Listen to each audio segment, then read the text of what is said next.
Howdy, folks. Today we're talking wildlife photography, storytelling, and the two biggest questions. What does it take to capture an award-winning wildlife photo? And how do you make a living from it? Right after this.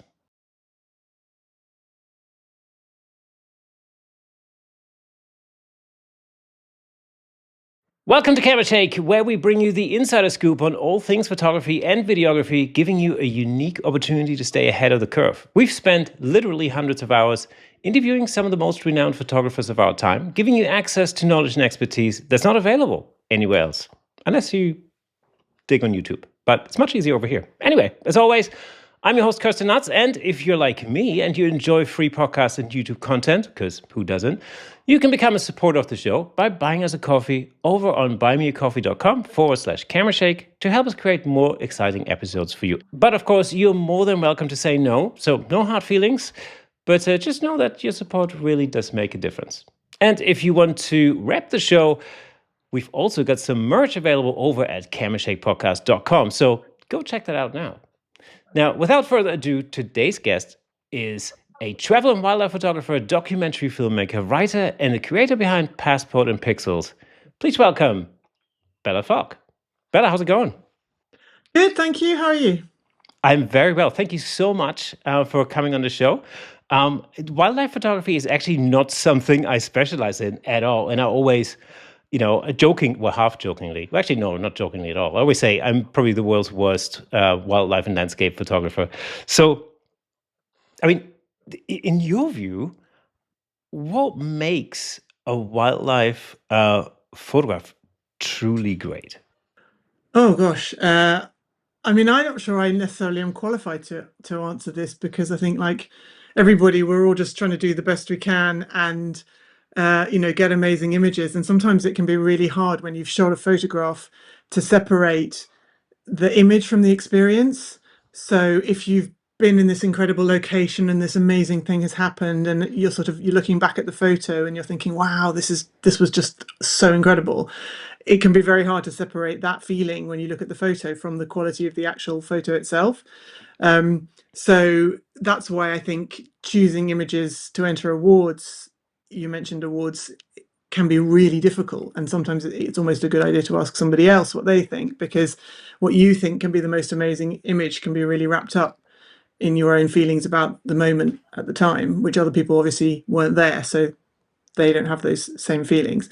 But what makes a great wildlife photo? I think it's always obviously about the light. As you know, as a photographer, whatever type of photography you're doing, the light is so important. So a really exciting scene, but with terrible dull light can really can ruin the image. But equally, a very boring image or boring scene, but with incredible light, really can lift it. Action is always great, so we're always out there, trying to capture this moment that nobody else has seen before, or waiting for the animal to do something interesting or different. I think it's also about personalities. I think, we as people, we like to project our human emotions onto the animals in the photographs. So while they may not be thinking or feeling the things that we think that they are, if their facial expressions are suggesting something, or their emotion, you can sort of read a story into it. So and actually story is quite a good word to use as well. Like if there's a story, if it's a picture about something rather than just a sort of picture of something. I think people talk about that a lot in wildlife photography. What is this picture about? That's certainly something I think that would also makes an image go from being, oh, that's a pretty picture of a lion, to, wow, there's something really interesting going on here. That's interesting, because my next question is, is it more about the technical perfection or the emotional connection in a wildlife photo? I think you do need to have technical ability, but I think emotion is also really important. And I think more and more it's getting harder and harder to take an image that really stands out. So people who are trying to do stuff that's different. Sometimes you look at a photo and it's all blurry and suggestive, and you think 10 years ago somebody would have gone, nah, that's blurry, and put it in the bin. But now, because it's different, and we've all seen perfectly framed, perfectly frozen moments, and particularly with the gear that we have now, it's very easy to fire off a burst of 24 frames a second. You hold your finger on the button, you've suddenly got 50 images to pick that one moment out of. It's much easier to capture those kind of moments and freeze them with these incredibly high shutter speeds that we now have. You can throw your ISO up to ridiculous numbers, and the image will be great. So to try and stand out from the crowd now, it's really not anymore just about having a sharp image. So you've got to really think about how else can you be different, and whether that's these people who go to these incredible parts of the world, sit in a frozen hide for 3 months to capture this moment that no one else has seen before, or trying to be creative with slow shutter speeds, or different light, or camera traps, or things that are harder for anybody, any idiot like me with a nice camera and a little bit of technical know-how to achieve. That's actually, I mean, that's a real thing. I think. I think access is like in many genres of photography. Access is one of the most important things, I guess. Like I compare it to concert photography, for example. In concert photography, if you have access to the stage, maybe even access to the backstage area, you definitely have an advantage over people who are just in the audience and take shots from far away. And I'm guessing, correct me if I'm wrong, but I'm guessing it's probably easier for people now to travel to all sorts of places in the world than it would have been, let's say, in the 70s or 60s or 70s. And I'm guessing that makes it even more difficult because now I'm guessing the competition level is so high because everybody's got an R5 or a Z9 or something like that, and can quite easily go on safari in Kenya. I'm just picking a random country because I think there's safaris there, but yeah. So I mean, I'm guessing it's actually that's one of the things that must make it much more difficult today. Sure, I would say absolutely. Well, difficult and easier. I mean, there are more places, as you say, that are more accessible. There are more opportunities now. I think companies offering photographic safaris, which I really love because they really focus on the photography. If I've been on safari when you're in a car with a whole bunch of non-photographers, and they'll look at the giraffe and go, "Oh, cool giraffe," and move on. Whereas if you're with other photographers, they might be like, "Oh, well, actually, we think that if we wait, the light's going to get good, or the animal's going to do something interesting." So we all just sit and wait, and everybody's really focused on the photography.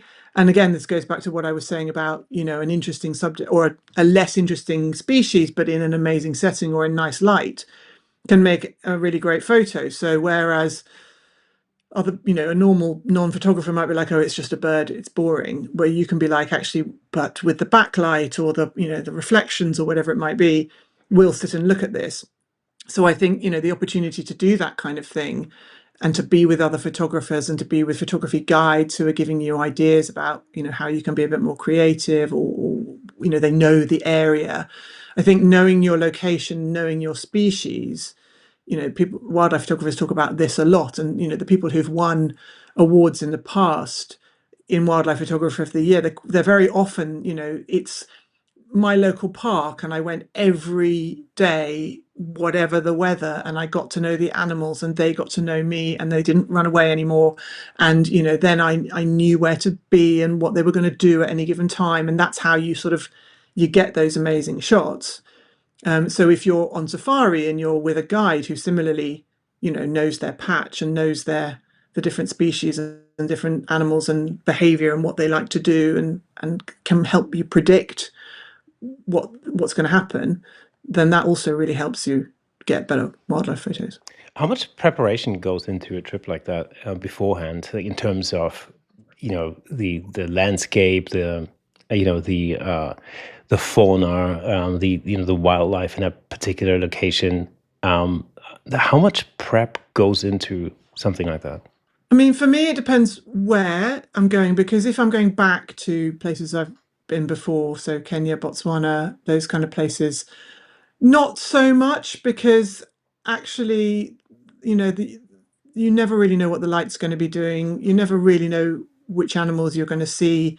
So you there's only a limited amount of preparation that you can do beyond, thinking about your gear and that kind of stuff. If I was going somewhere new that's very different, like I went to Svalbard for the first time last summer, and I hadn't been up there before. So then you're then thinking, I'll probably be looking on other photographers who have been up there or on Instagram, to see what sort of images might be possible and what kind of things would I like to try and get. I think sort of having a preconceived notion of the sorts of images that you might want to get or might be possible is really helpful, so you sort of know what you're looking for. But then equally, something might happen that you're not expecting, so then you kind of also have to be able to go with the flow a lot as well.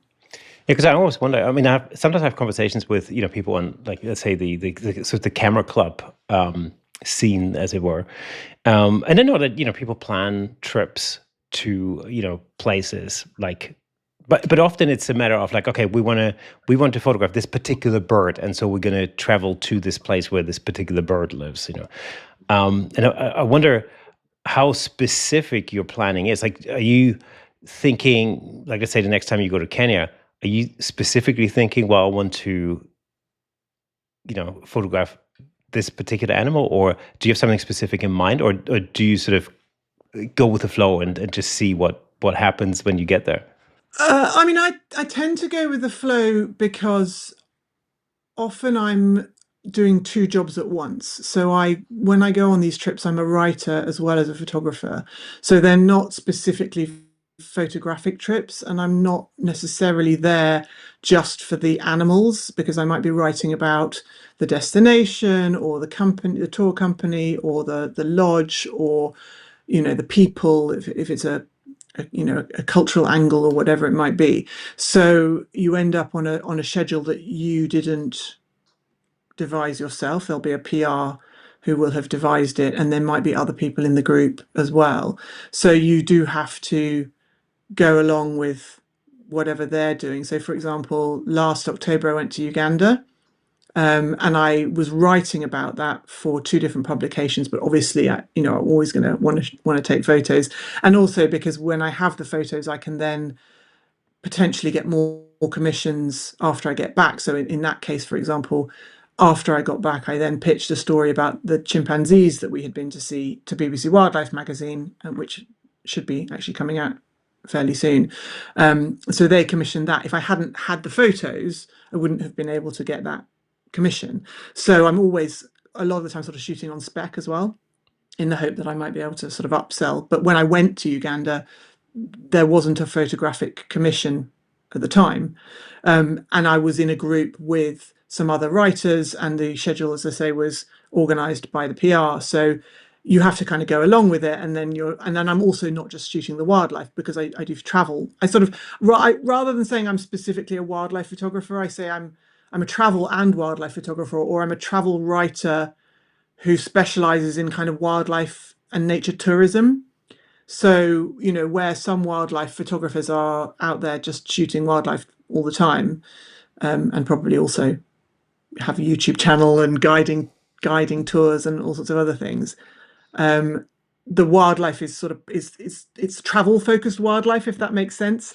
And so I'm having to think a lot as well about the writing and interviewing people, and it's all wrapped into what I'm doing. So photography is only just one part of it. That's a really interesting angle, because I mean that also comes back to one of the questions I sort of asked in the intro is, how do you actually make a living in wildlife photography? And it seems like there are lots of um, different hats that you have to wear in order to bring it all together. So you mentioned you're a writer. How does that actually work? I mean, yeah, I think it's very difficult now to make a living, if not impossible, to make a full-time living just from taking photographs of wildlife. All the wildlife photographers I have spoken to have said, we don't just take stills. You literally cannot make money from that anymore. So many of them guide tours, or they write books, or they sell prints, or they have a YouTube channel. There's many sort of ways to diversify your income streams. And so I'm exactly the same, that I have sort of 5 or 6 different things that I do, and I just have to do all of them, and each one earns me 20% of my income. I couldn't just do one of them on its own. I would not be able to pay my mortgage. So yeah, I have my blog, Passport on Pixels, which you mentioned at the start. I have my writing, I have the photography, I do documentary production, I also produce a podcast. So, a lot of different hats, a lot of different balls in the air, plates spinning, whatever you want to call it. But it all revolves around travel and wildlife.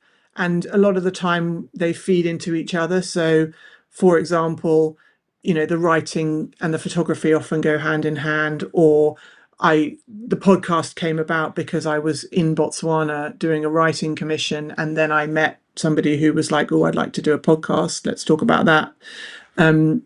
Or sometimes I might go on a trip, and then I'll write about it on the blog afterwards. So they do feed into one another, but it's a lot of hustling. It's a lot of hard work. I make no secret of the fact that I have no life outside of my job. I work 7 days a week. I work in the evenings. I live here by myself. I don't have kids, so I have the freedom and flexibility to go wherever I want, whenever I want, and to work all evening if I want to. And I do, because when you've turned your passion and your hobby, basically a long time ago, photography was my hobby, and I turned it into my job. Now I don't have any hobbies anymore. But there's a quote that somebody said, if you do what you love, you'll never work a day in your life. And I think I prefer to say, if you do what you love, you will work all the time, but you won't mind because you love it. So it doesn't matter. Yeah, exactly. I mean, yeah, that's a quote I always use. It's like, if you love what you do, you work twice as hard. I think that's probably the reality. I know this, like, from the music industry. I used to be in the music industry before I went into photography, and it was exactly the same. When it's one of these things. I remember going back home and people saying, "Oh man, it must be so great to turn your hobby into your job," And I used to say, "Well, I mean, it is, but then you don't have a hobby anymore."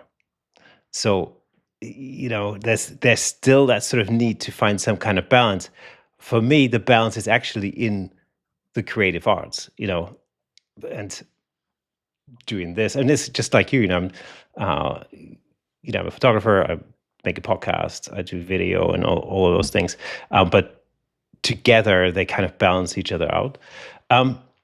What do you think has changed in the industry, in inverted commas, over the last 20, 30 years, that has made it necessary for photographers now to wear this many hats?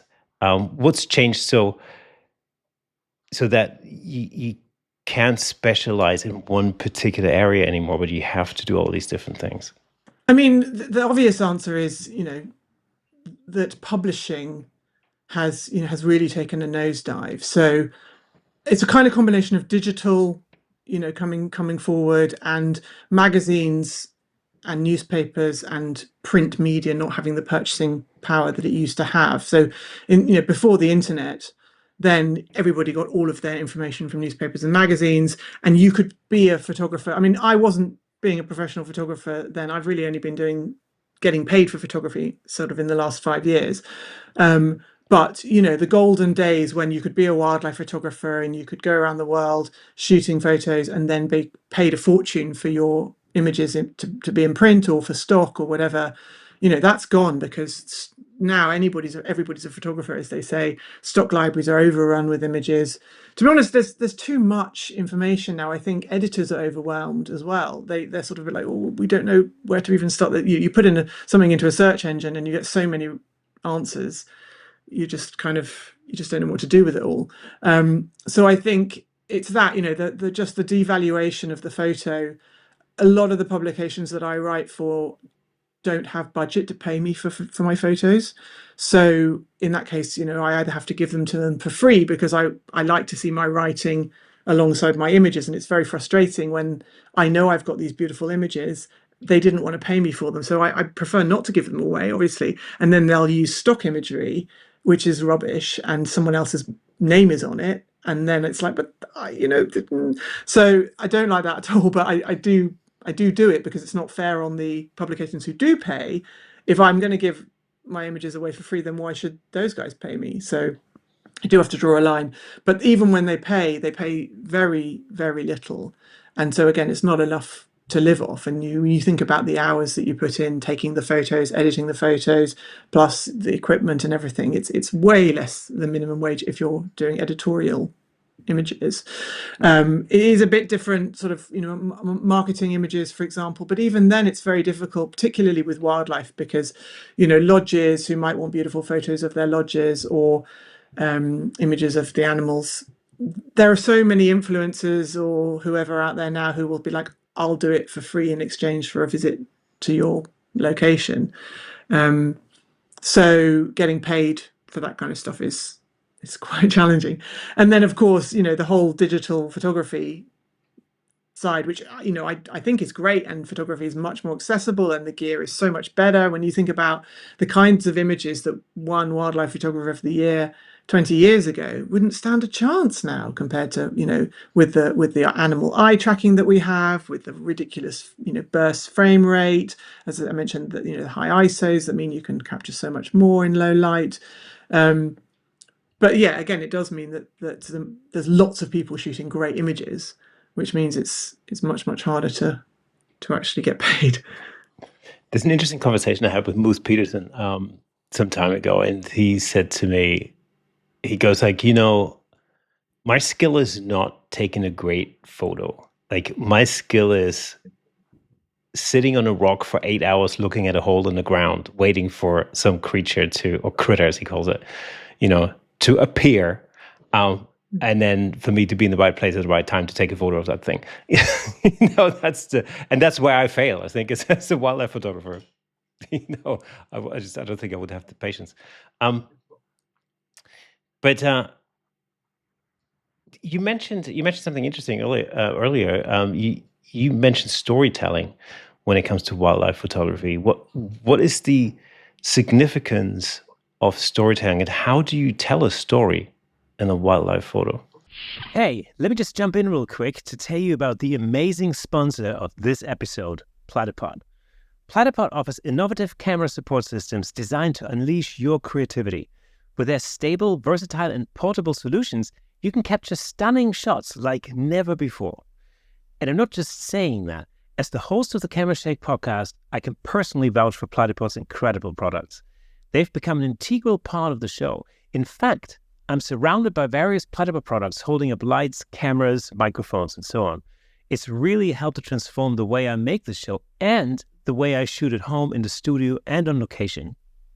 But don't just take my word for it. Explore Platypod's website at www.platypod.com to discover their range of products, including the Platypod Extreme, Platypod tripod heads, and the brand new handle, of course. Make sure to follow Platypod on Instagram and Facebook at Platypod Tripods for exclusive updates, tips, and giveaways. By choosing Platypod, you're not only investing in your photography, but you're also supporting the Camera Shake Photography Podcast. Thanks again to Platypod, our amazing sponsor. Platypod, where innovation never sleeps. Oh, that's a good question. I mean, I think, again, it's about, a lot of the time it can be about including your environment, or, as you said, the patience of waiting for the thing to happen, because if you just drive past and you see the lion and you go, oh, look, a lion, and just take a picture of a lion, it's sleeping under a tree or whatever, it's not much is going on. But if you're prepared to wait all day for the lion to wake up and go off and do something interesting, then you're more likely to get an interesting image. Or, as I say, if you're sort of thinking about not just always zooming right in and you're including more of the environment. With what I do, because I'm writing about travel or sort of wildlife travel, sometimes I'm including the car or the people in the shot as well, or the other cars. If there's more than one car, normally you'd be like, oh gosh, there's a car in the back of my shot, I don't want that. Whereas I might be like, actually, this is great because I got this lovely photo of the people looking at the animal, which is right next to the car, or the people in my own, if I'm at the back, the people in my own car looking absorbed as this elephant comes past, or whatever it might be. And sometimes people's, faces when they don't realize that they're being photographed, and you're sort of shooting them and they're looking in wonder at this thing. The joy on people's faces can be really lovely. It's sort of paparazzi like. I mean, normally hopefully it's my other people in my group in a different car or whatever, so that they're okay with being photographed. But yeah, that kind of story is really nice for travel, wildlife travel as well. Yeah, it's really interesting when you bring the human sort of element into it. That's what I always find. It's actually one of the things in portrait photography. That's one of the things I really love the most is when,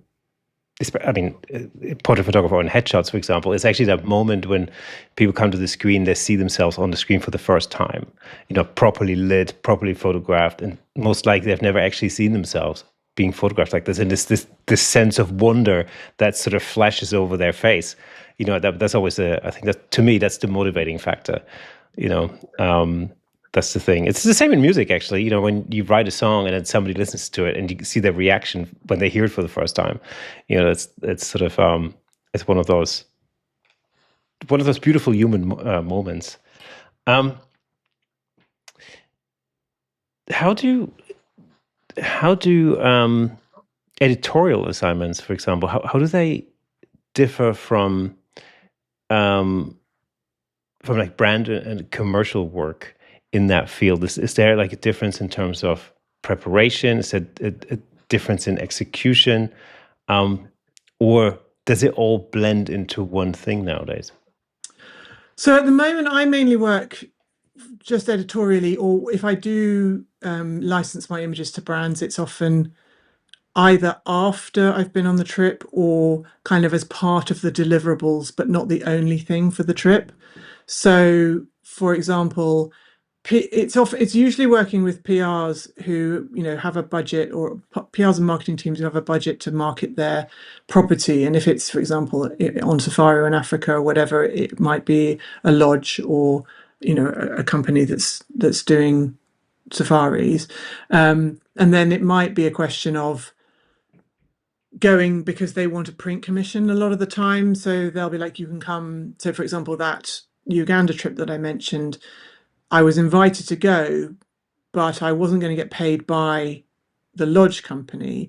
The hosting was free, so I get to go to Uganda. And there can be this sort of idea that's like, woohoo, you're getting a free holiday, and you sort of have to point out that actually, while you're there, you are working extremely. I mean, yes, it's lovely, and goes back to what we were saying about doing what you love, but it is still a job, and I'm not there with my mates, and I am having to get up at dawn and think about the photography and think about the writing and interview people and follow someone else's schedule and so on. That doesn't mean I don't enjoy it, but yeah. So on that trip, I was there on the condition that I was going to write about it for 2 different publications. So I get paid by the publication, whether they're paying just for the writing or the writing and the photography depends on the publication and the terms of the commission.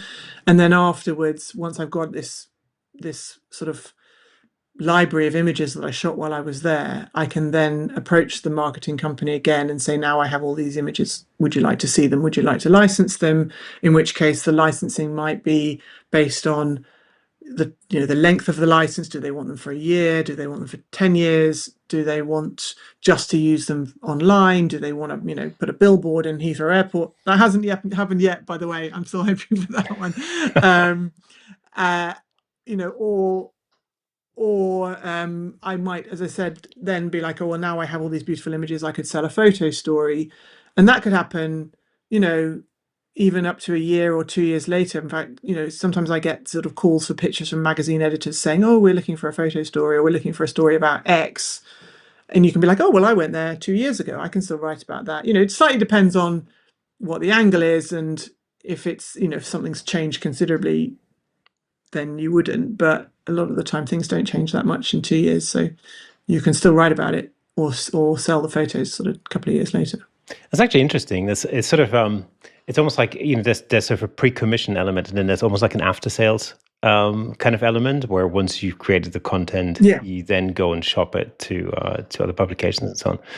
I never really thought about that in conjunction with wildlife photography. Actually, it makes perfect sense, or travel photography per se.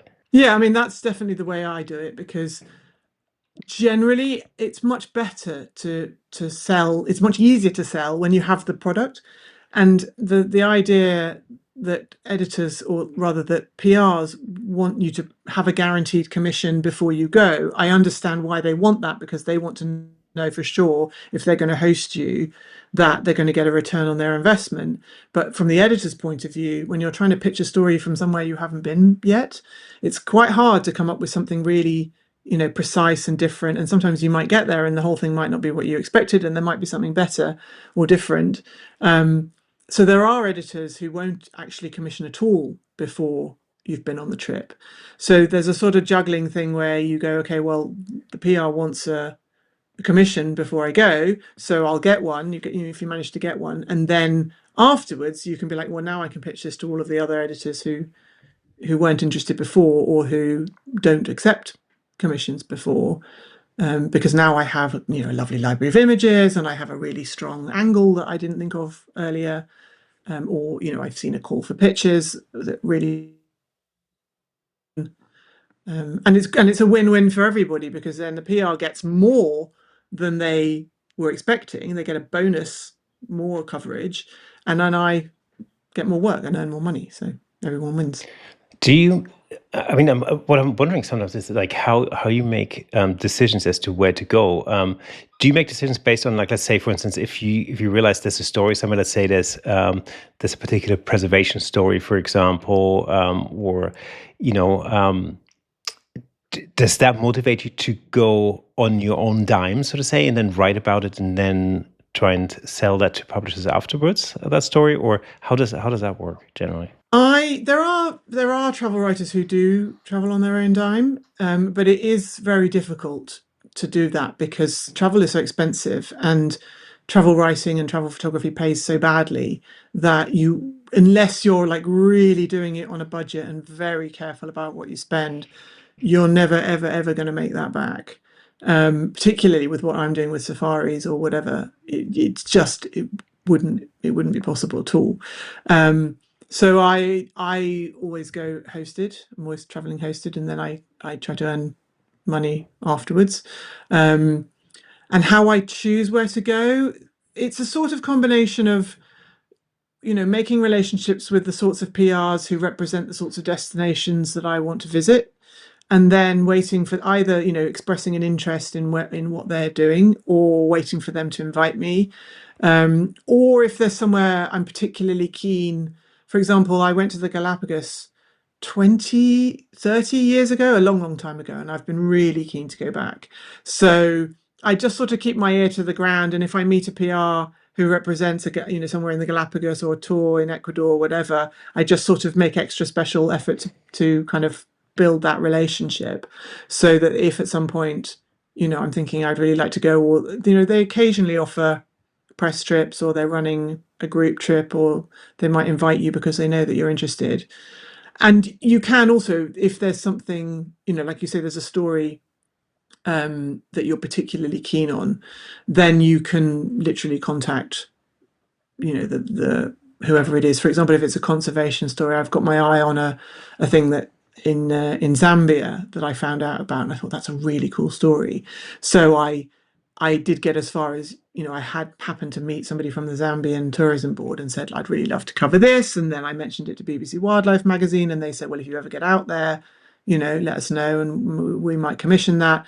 So now I'm sort of waiting for Zambian tourism board, who are a little bit slow to get things organized to see if I can actually make that happen. But a lot of the time it doesn't. It tends to be easier when there's a kind of organized trip and you can just hop on it. What came first for you, the love for travel or photography? I would say, well, photography first, because I've been doing photography since I was a little child. So as a very small child, I had pinhole camera kits, and I made a little Yeah. darkroom in my mum's laundry room. I put bin bags over the window, screwed a red light bulb into the light socket, and then I had a little point and shoot compact camera. I'd take it to school and take pictures of my friends, and so I was a photographer, from young. And then obviously didn't start traveling by myself until I was old enough to do that. But I did go on my first trip away by myself when I was 19. So I did the typical gap year thing that I don't know if people do so much anymore, but that was the big thing when I left school, and I went to South America for 6 months. And then I studied languages at university, and kind of in the hope that I would get to travel more. And when you study languages, you do a year abroad. And then I did another year of sort of interning and traveling in West Africa, actually, after I graduated. So sort of it kind of went hand in hand. All the time I was still doing photography, taking my camera and taking pictures. I remember actually when I was in Granada. So I studied, as I said, I studied Spanish. And I went to Granada to study at the university there as part of my year abroad. And I had just got my first SLR, which was a Canon film entry level SLR 350, an EOS 350, I think it was. And I didn't know what I was doing. And so I remember sitting there's a viewpoint that overlooks the Alhambra Palace. I don't know if you've been to Granada. I know and it I exactly. was sitting there actually. with my camera, and I was so I was there taking photos and then writing down the settings, and then changing the settings and taking the same photo again, so that I could see later what difference, a wider aperture or a narrow aperture would make. But the problem with that is, with film, when you get it developed, you're like, which photo relates to which set of notes? Like it was completely useless. But yeah, so while I was studying languages and traveling, I was learning about photography. And then I always traveled for photography. So the places I chose to go, Myanmar, Cuba, Morocco, were places where I thought, this is going to be really photogenic and I want to take pictures there, rather than just being like, I just want to go lie on a beach. What was it like shooting in Svalbard? I'm asking this because I recently went to the Lofoten Islands, and Svalbard isn't necessarily that far remote. How was that, shooting in that environment, in that sort of Arctic environment? I mean, it's quite challenging. I had been to Antarctica a few years ago, and I actually also went back to Antarctica just this last Christmas. And the difference between shooting on safari, in the warmth, and you've got to worry about the dust and the rain coming in the side of your vehicle and this kind of stuff, compared to worrying about the cold and the ice and condensation on your lens and so on. There's a whole different challenges. And earlier, when you were talking about research, I would say a lot more of the research that I do when I'm going on a trip is about gear.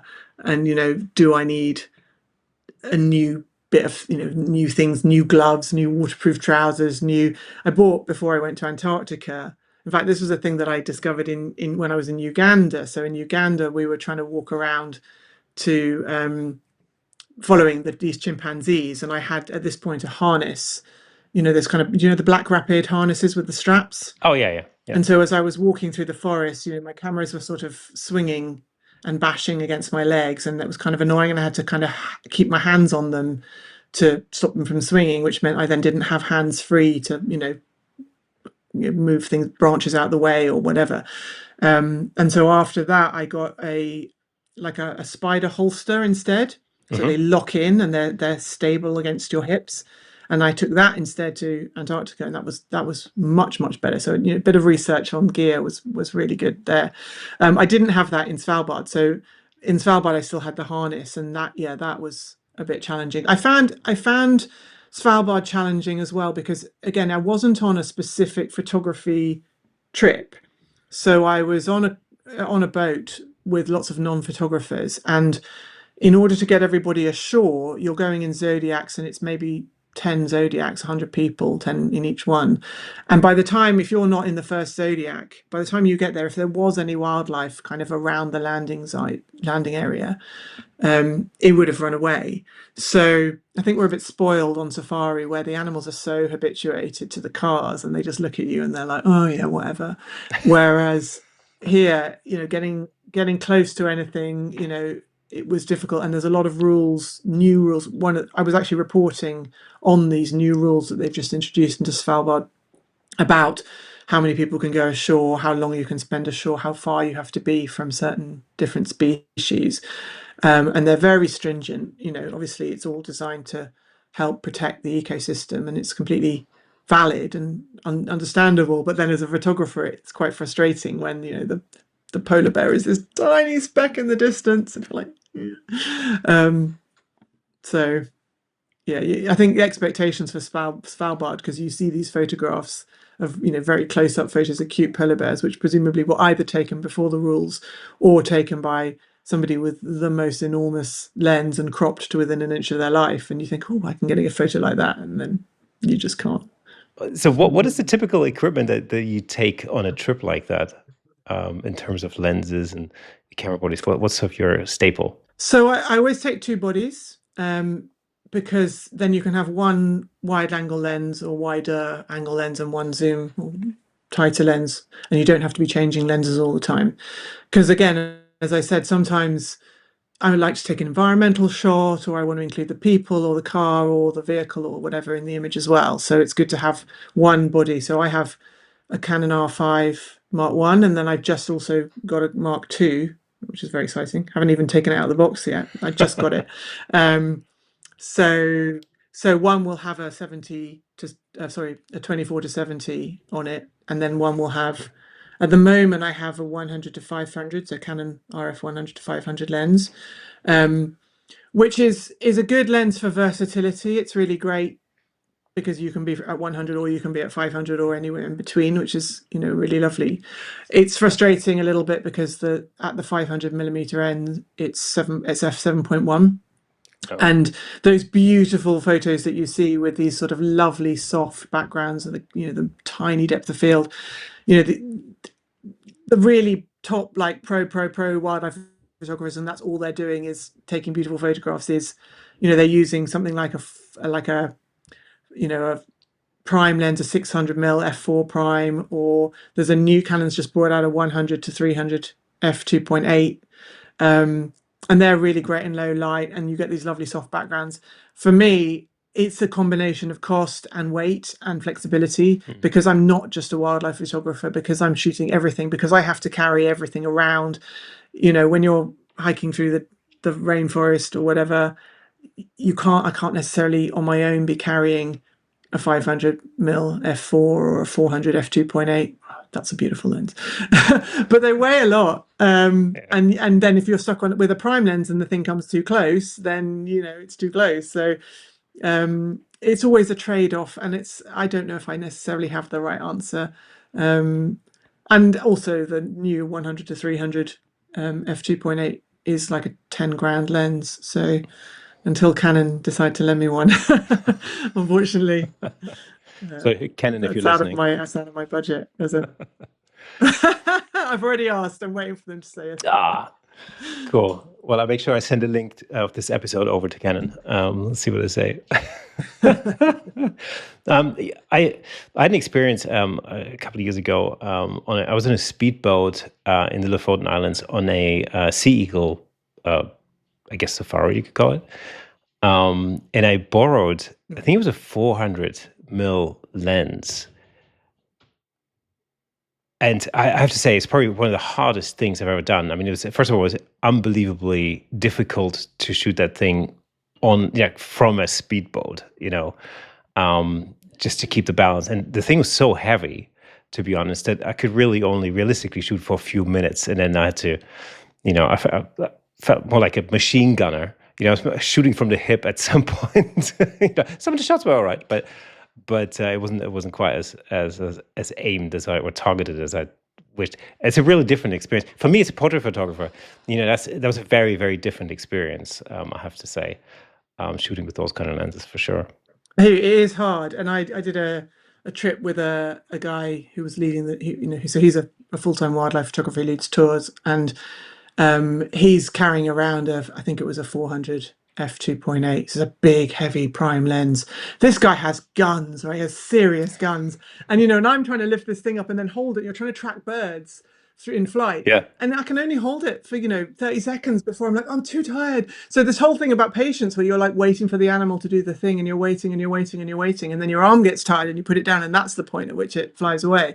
Yeah. Honestly, the respect I have for these guys who can do this and carry the weight of those lenses. I think I definitely need to go and do some more weights in the gym before I can call myself a proper wildlife photographer. It's unbelievable. It's super interesting as well. I mean, for me, it's like a different world, and that's kind of what makes it interesting, I think, which is why I like having these conversations, with people who do things that are different from what I do, because I feel like I learn a lot. One of the things I found very difficult in the Lofoten Islands, especially because I was there at the onset of winter, was really dealing with the cold. The fact that I remember I had a real problem keeping batteries alive, for example, and having to, I got some good advice on like going through a regime of, acclimatizing my lenses and my camera bodies and things like that. But batteries were a real problem in the cold. Yeah, definitely. Batteries.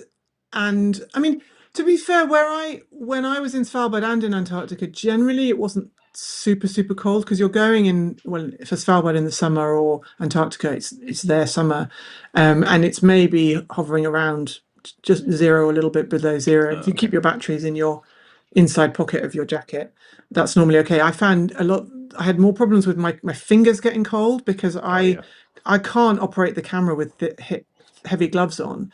You just can't. I don't know how people do it. And so I'm wearing either no gloves or very thin gloves, and then trying to operate the buttons, which I find very difficult.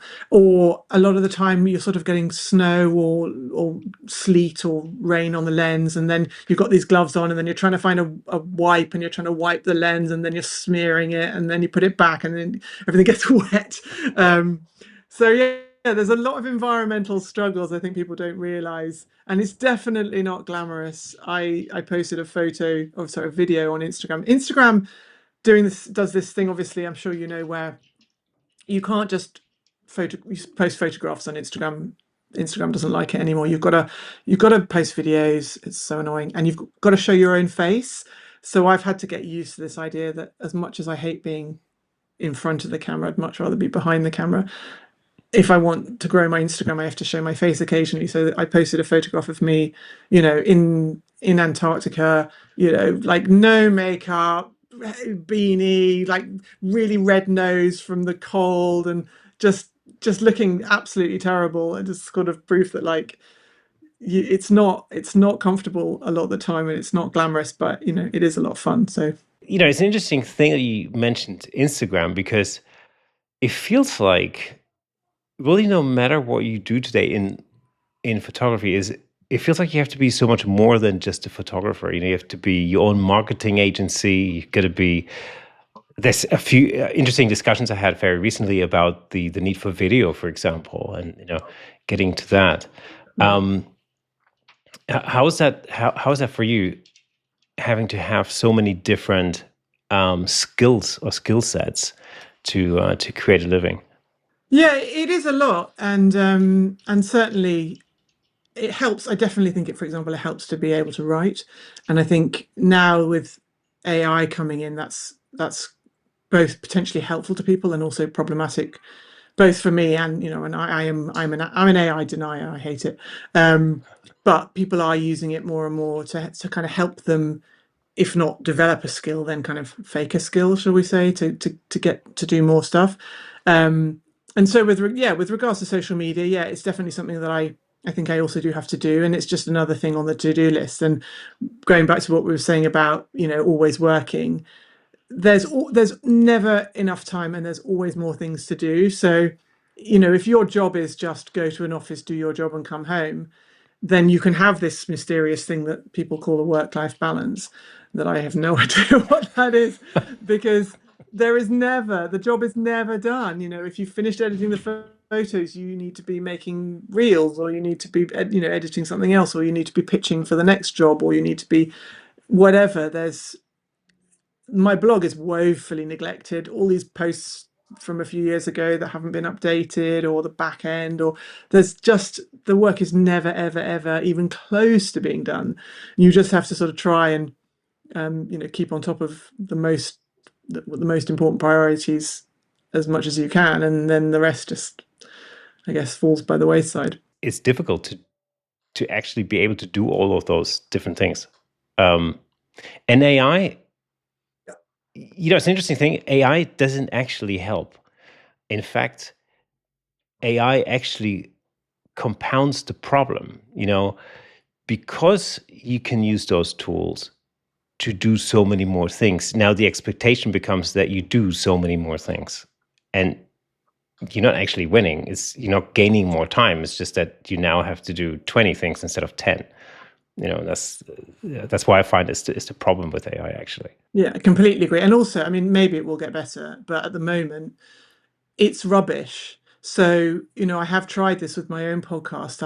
It'll be like, hey, we can help you. We'll make some clips for you, or we'll write you, a synopsis or whatever. And you go, okay, go ahead. And it does it, and it's terrible. So then you have to unpick everything that it did. Or by the time you've kind of taken the slop that it's put out and made it good, you might as well have just done it yourself from scratch, which is why I just do it myself from scratch. Because I feel like it forces you.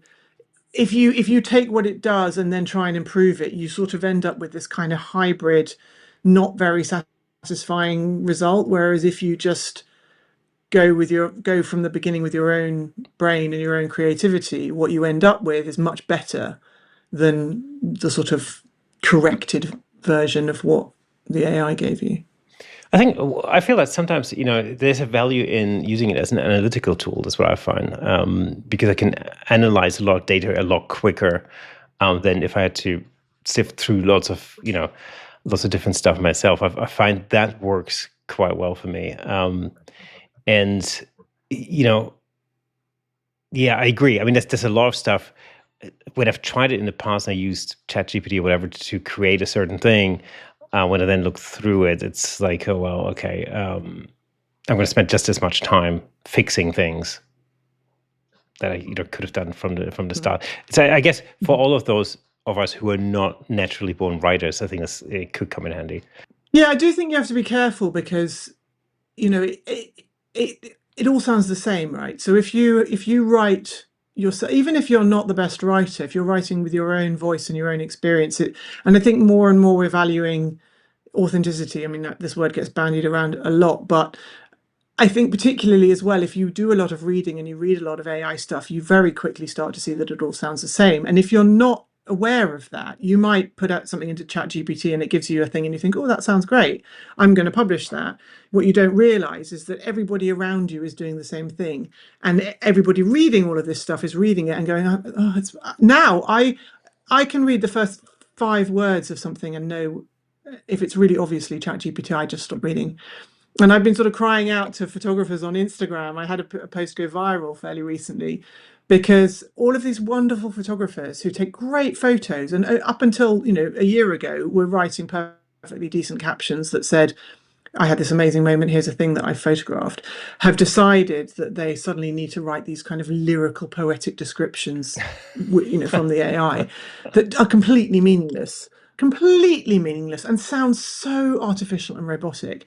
And it's like, now I don't trust you, because if you're using AI to write your caption, then are you using it in your image? And do you not realize how this is really damaging your integrity and your brand?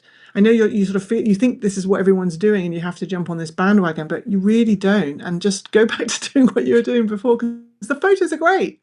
So let's just look at the lovely photos. Anyway, so I wrote this on Instagram and lots of people agreed with me. So I don't think I'm the only one. Yeah. I used to love it when ChatGPT first became a thing. I thought, oh, this is a great tool to write blogs, to enhance the SEO on my website. And so I thought, okay, well, this is cool. I can put a blog out every week. Until I realized, like after maybe the 4th or the 5th blog that I wrote with the help of ChatGPT, that every final paragraph started with "furthermore." And you get like, oh, that's definitely a pattern going on. So it was hilarious. Now let's talk a little bit about Passport and Pixels. Tell me a little bit about that and how that came about in the first place. So that came about because I was working for Lonely Planet as a videographer. So I started my career in TV and I did documentaries. I still do documentaries, as I mentioned.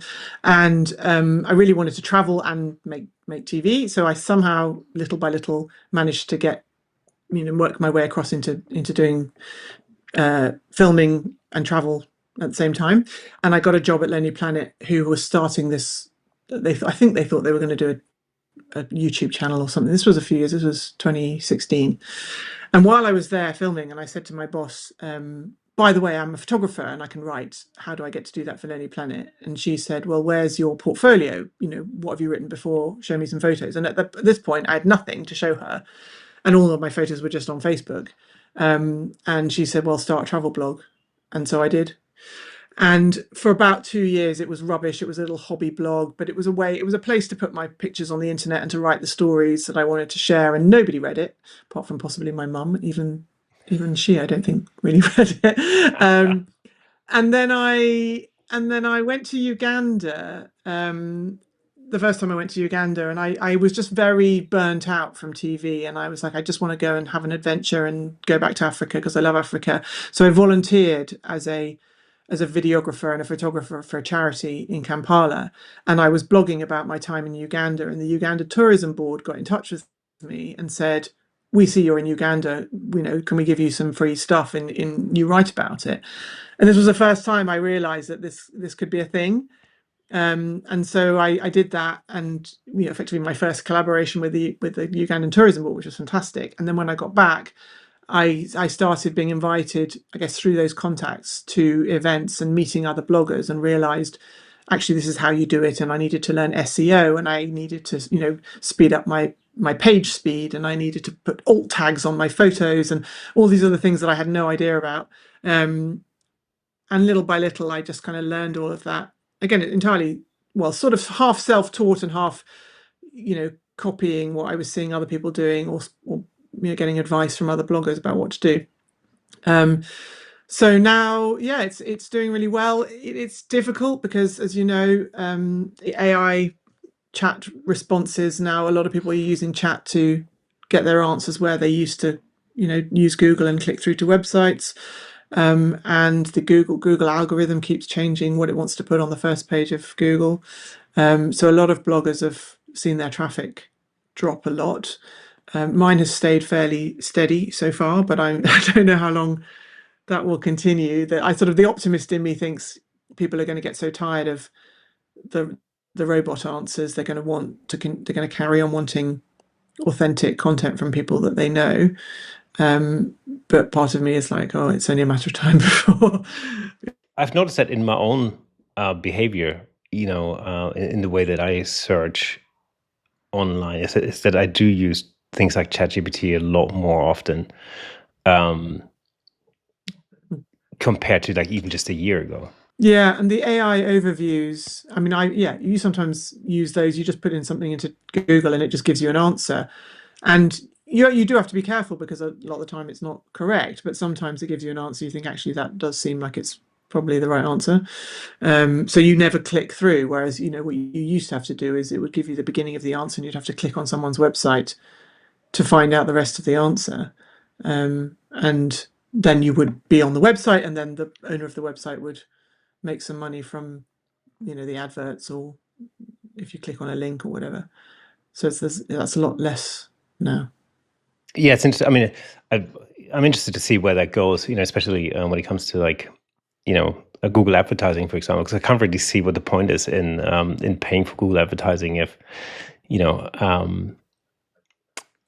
people predominantly use search engines, not search engines, but things like ChatGPT or Claude or something to search for things. It'd be interesting. Yeah, it'll just be interesting to see how that goes. Because from my perspective as a portrait photographer, my website and SEO, and so that does play an important role so that people can find what I do, especially locally. But it's, I don't know.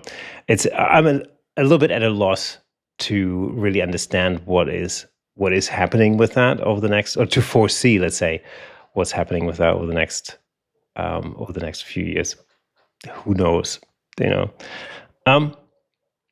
So when you build a career in the way that you've built your career, I've always wondered what the important factor is. Is it the technical skill and being able to do all those things, or is it the personal style, so to say, to start with? But like if somebody's thinking about that's the type of career I want to get, or type of field that I want to get into, what would you say are sort of the important skill sets to have in 2026?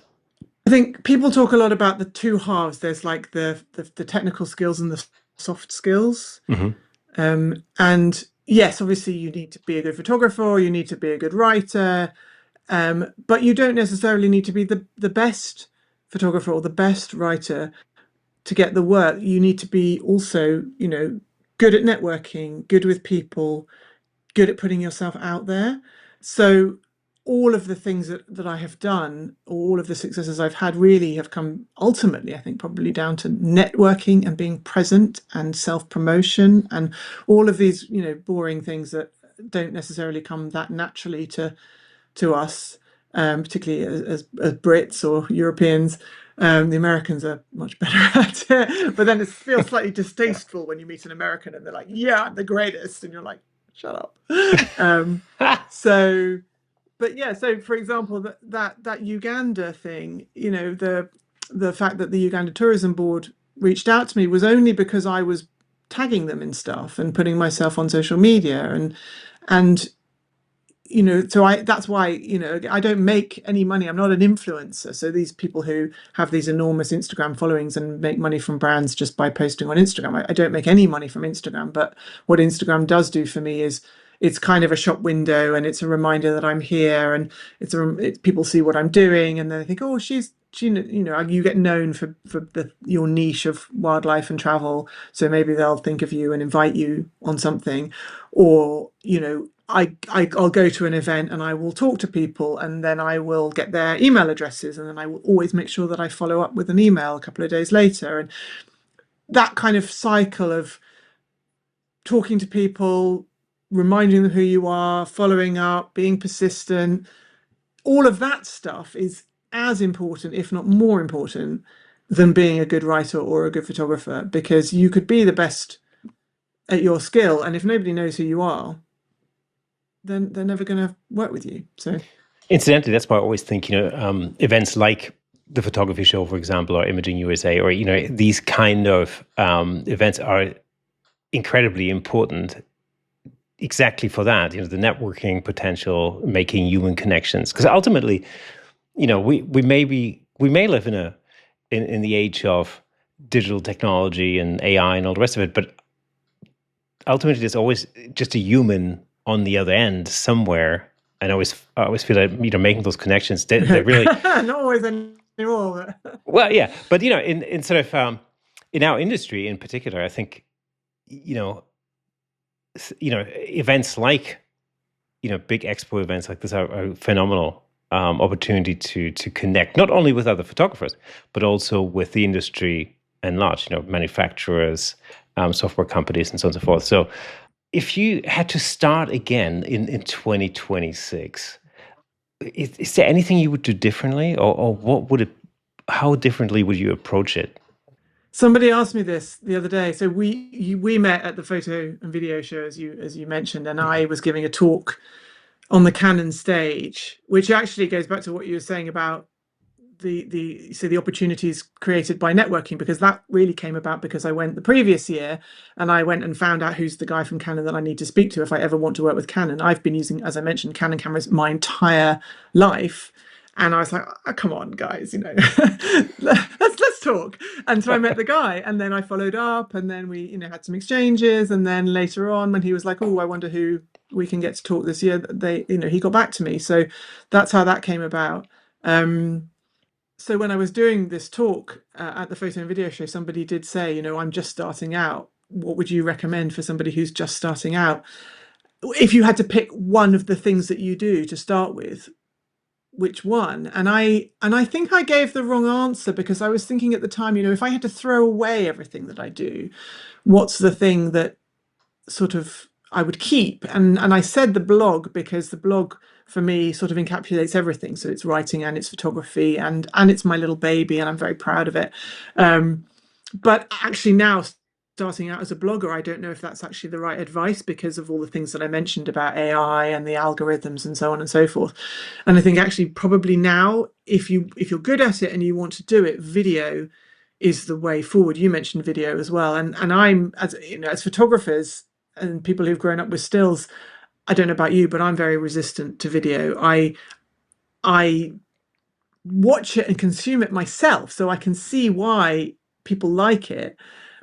But because I spent 20 years in TV, photography was always my kind of release from video, as it were, and that was the thing that I loved doing. And if I start doing video, people sometimes say, "Oh, Bella, you've got like 20 years experience in TV, why don't you become a vlogger, film yourself?" And I'm just like, "Oh, I'm too tired for that, too old for that, I'm not 25 anymore." But if you are 25, I think video is king now, and that would be where I would say get those skills. There's going to be work, filming stuff a lot more than there is in stills photography. Do you feel forced into video and using that as a form of promoting what you do? How does that, how do you feel about it now, having had a background in television? Is that something you want to get into more, or have you accepted the fact that this is the way it's going to go? I don't love being forced to do it on Instagram, but I do like it when I make a reel and it goes a bit viral. So I do them, and I don't mind making them. But it's a very different mindset, I think, because I grew up in the BBC. So I started my career in the BBC, 20 years of documentaries with these very, very high broadcast standards, editorial standards that are, I sometimes say they're like sewn into me. They're sort of thing written in me like a stick of rock or whatever, my BBC editorial training. And the idea that everything has to be perfect and the sound quality has to be great. And, all of these things that I just can't let go of. So you see then people putting stuff out there that's shot on a phone and it's wobbly, and they're holding the microphone like this, and they're not even clipping it. And I can't deal with that. I would be like, you've got to put it inside, you've got to hide the wire, there can't be any, all of this stuff that I can't let go of, because I'm basically a dinosaur, and I couldn't bring myself to put that stuff out into the world if it wasn't the quality that I'm used to producing after 20 years of broadcast TV. And so for me, the workload that I would have to put in, even with my own podcast that I do, which is a video podcast, it's not my podcast, so I'm paid to produce it for somebody else. And I went into it straight away being like, I am not putting out some half-assed thing. This is going to come with, BBC editorial standards. We're going to do this right. And it takes me 3 times as long, and I could definitely do it a lot quicker. But I just couldn't bring myself to put it out into the world if it wasn't my best work. And I think if you haven't grown up with that, and you're fine to just film it on your phone and have it wobbly and just shove it out there, it's not as daunting as it is for me to go, if I want to make a film, it's going to take me 3 days to edit, because nothing less than that will do. So that's what puts me off. If I could get over that, then maybe I'd go back to it. I mean, yeah, I think if it's for social media, it's fine. And I certainly do film bits on my phone, and I make little reels just using phone footage. And as I said earlier, like, I don't necessarily care if I haven't got makeup on or I'm not looking my best, because it's real and everybody wants authenticity, and that is who I am, so whatever. So no, I don't mind doing it, but I think also the other problem is it's just a lot to do. So going back to what we were saying about trying to be a writer and a photographer, and now I'm a videographer as well, and I've got to shoot vertical, and I've got to shoot landscape, and I've got to shoot stills, and so before and then you've got to worry about the sound, and you've got to worry about all these other things. It's just too much. And it's like, if you're trying to shoot video and photos, for example, with your proper good camera, people are starting to say, oh, well, look, rather than just taking a still of the lion while it's eating the zebra or whatever, do video as well. So then you've got to start thinking about the other settings. And then, of course, if you haven't got any stabilization, then maybe it's all going to be wobbly. So then maybe now you've got to bring a tripod.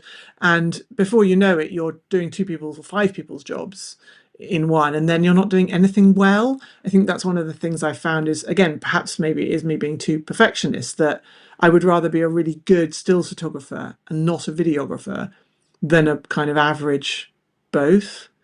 And it is stressful. And again, maybe this comes back to my TV experience of running around like an idiot, lugging the camera, lugging the tripod, worrying about the sound, worrying about dogs barking and rain, and what somebody's playing a radio that you've got to get them to turn it off, because when you put it, again, this goes back to sort of editorial standards, that you could never have put that out because you wouldn't have had license for the music, and so that would have not passed editorial checks, or all of these things that maybe people don't care about anymore, even permissions. I mean, that's something that really bugs me, that people will just turn up somewhere now and start filming and put it on the internet and make a living out of it. And if you're doing that for TV, you absolutely can't do that. You can't just fly your drone without asking the owner of the area where you're standing in for permission to do it. But people do if they're not doing it officially, or they're just they'll start doing a live broadcast from some coffee shop. Did they ask the coffee shop owners permission? No. But again, it's like all these things that people do now that I wouldn't have dreamed of doing. I got caught up with this the other day. I did a model shoot outside of the shot, and it was literally like a run. Well, it was actually it's a planned shoot. I had an assistant and I had a model, and and lighting and all the rest of it. And literally we were there for about 10 minutes until the security came out and made us aware of the fact that it's private property and we had to get permission. In a different world, I would have thought about that, but for some reason, because everything seems to be so made for social media, I didn't. To be honest with you, I didn't actually even consider it because I felt like I was in a public space. Do you know what I mean? And so it just made me think about that. And, there was no confrontation. Everybody was very friendly and was all very civilized and all the rest of it. It was just an interesting thought, because he said I said to him well, but if I took the pictures on my phone, that would be okay. He goes yeah, we're absolutely fine.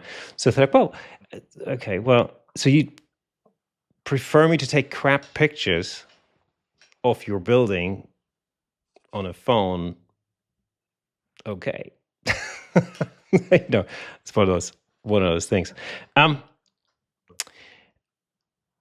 right, to finish off, let's do a quick fire round. I've got 6 questions for you. Okay. Okay. Cool, here we go. All right. One animal you could photograph over and over again. Oh, I don't know how quick I'm going to be on these quick fire questions. One animal I could photograph over and over again. I mean, I've got a baboon picture right here next to me, some baby baboons. I do quite like baby baboons. They're a lot of fun, so I'm going to go with those. Oh, cool. Baby baboons. Awesome. Early morning? Well, baboons generally, they've got a lot of charisma. Yeah, very true. All right, question number 2. Early morning or golden hour evening? Oh, again, that's really hard. I am not a morning person. I hate getting up early, but once you're up, the morning light is, I think, the best light there is. Unfortunately, I hate that. Cool. One piece of gear you couldn't live without on a wildlife trip? You mean apart from my actual camera? Yeah, anything. Or the lens? I mean, I guess my new R5 Mark II, which I haven't taken out of the box yet. I should say that. Cool. Or my R5 Mark I, which is also wonderful. Yeah, it's fun. It's a fantastic camera, and I say that as a Nikon shooter, but much respect. Canon did some great stuff. All right, a place that completely blew you away photographically. Too many to think of. Off the top of my head, the Okavango Delta, Botswana. Wow. Incidentally, that's what my wife wants to experience Okay. that. Okay, here's a question that actually relates to something early on in the conversation. What matters more, the perfect shot or the perfect experience? Oh, that's hard as well, because obviously I love having experiences, but as somebody who's trying to make a living in this crazy world, having an amazing image and having an amazing experience. Having an amazing experience and then not nailing the shot would ruin the experience for me, possibly. Okay. So I do that a lot. Some amazing experience happens, and you're like, oh, but the thing wasn't quite in the right place, or it didn't do what I wanted it to do, and now I'm cross. So I can be a bit glass half empty about some of these amazing experiences if I didn't get the shot. But then when you do get the shot, the joy of getting the shot there is no other feeling like it. It's also because I think sometimes you look at a shot like that and it brings back the whole experience. So it's, I feel like that's super important. All right. Great photo or paid photo, which one would you choose? Oh, probably get paid. Depending how much they're paying me. If it's a really rubbish fee, then I'd rather have a great photo. If it's properly paid,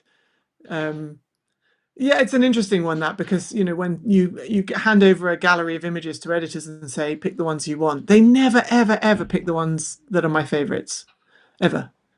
So it's I have no idea what they want. I mean, I tell you what, I have exactly the same experience when it comes to headshots, for example. I can sit there with the client, and very often, when you go through the final shot selection, at the end of the session, it's, very often they look at me and they go like, oh, which one would you pick? Because you're the professional. And I can guarantee you that the shot that I would pick as my favorite would guaranteed not be their favorite, and it happens all the time. So I've sort of given up on that. I'm a professional at taking pictures. I'm not a professional at choosing them. That's what I always say. Bella, it's been an absolute pleasure having you on the show. Thank you so much for being the guest on this week's Camera Shake podcast. You are very welcome. Thank you for having me. Okay, folks, that is it for today. It was awesome having Bella on the show. Such a fascinating conversation and a real insight into what it takes not just to create great wildlife images, but to actually build a career around them. And as always, before we go, let me recommend another episode I think you'll like. Check out episode 296, where I spoke with New York headshot photographer Pete Coco, where we also dive deep into portrait lighting, working with actors, and building a successful headshot business. I'm sure you'll love it. If you enjoy our content, consider supporting us on buymeacoffee.com/camerashake to help us continue creating and bring you more exciting episodes. And I really have no idea why I keep saying us, because it's really just me. Anyhow, it really does mean the world to me. And don't forget, you can also grab some Camera Shake merch over at camerashakepodcast.com. Got some awesome t-shirts, hoodies, and so on, and a really awesome mug, which makes editing so much easier. Anyway, for those of you listening to the audio version of this podcast, did you know that there's a fully fledged video version over on YouTube with plenty of examples of our guest photography in full Technicolor? All you have to do is head over to YouTube, search for Camera Shake Podcast, and you'll be able to watch all past episodes there. And if you're already on YouTube, drop us a comment, hit the like button, ring the bell, and share with your friends. Your engagement helps us reach a wider audience all over the world. So thank you for listening and watching. And remember, a new episode drops every Thursday, so make sure you mark that in your calendars, diaries, whatever your kids use these days. Until next time, keep shaking things up in the world of photography, and I see you next Thursday.